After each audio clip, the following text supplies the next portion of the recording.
अगर आप भी चाहते हैं कि हमारे नेहा फिल्म विलेज का वीडियो सबसे पहले आप तक पहुंचे तो हमारे चैनल को सब्सक्राइब करें और साथ में यो यो करण वर्मा।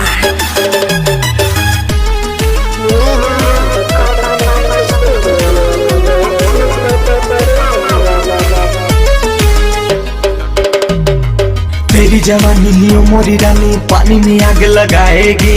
चले जब तुम अटक कर हाय कले चले जाएगी। करण वर्मा के दिल तू धक धक धड़काएगी। देखा तुझे तो ऐसा लगा जान मेरी ले जाएगी। तेरी जवानी नियो मोरी रानी पानी में आग लगाएगी। चले जब तुम अटक कर हाय कले चले जाएगी। कत्ल करके चाहेगी या प्यार तू बरसाएगी। प्यार तू बरसाएगी हाय करे चले जाएगी। जब तुझे देखूं गुजरिया फर फर फड़की नजरिया। जब तुझे देखूं गुजरिया फर फर फड़की नजरिया। ओ जरा धीरे चलो जी ओ रानी धीरे चलो जी। पतली है तेरी कमरिया हिले ला गोंडा बजरिया। रानी धीरे चलो जी हो जरा धीरे चलो जी ओ जरा धीरे चलो जी ओ रानी धीरे चलो जी।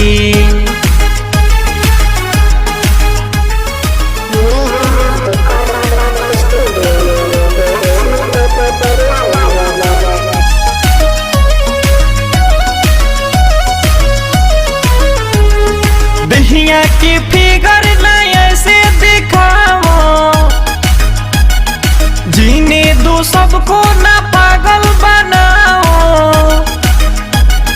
दहिया की फिगर नहीं ऐसे दिखाओ। जीने दो सबको ना पागल बनाओ। तुम सेलिब्रेशन में बिजी हसीना। यूपी लखनऊ जलालपुर में जीना।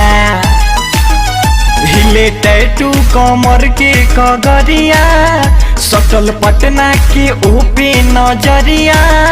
हिले टैटू कमर के कगरिया सटल पटना के ओपे नजरिया। ओ रानी धीरे चलो जी ओ रानी धीरे चलो जी।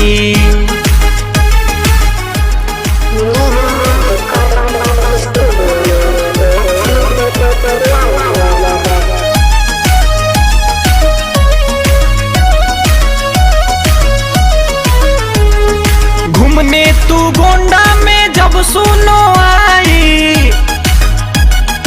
करण वर्मा को लवर बनाई।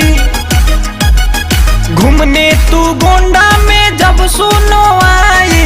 करण वर्मा को लवर बनाई। यूपी में फैला है लव के बीमारी। लौंडा गोरखपुर के हो गए शिकारी। घायल करती है तिरछी नजरिया हिले ला पूरा हाडा बजरिया।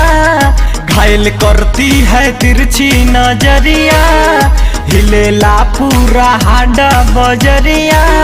ओ रानी धीरे चलो जी हथनी धीरे चलो जी।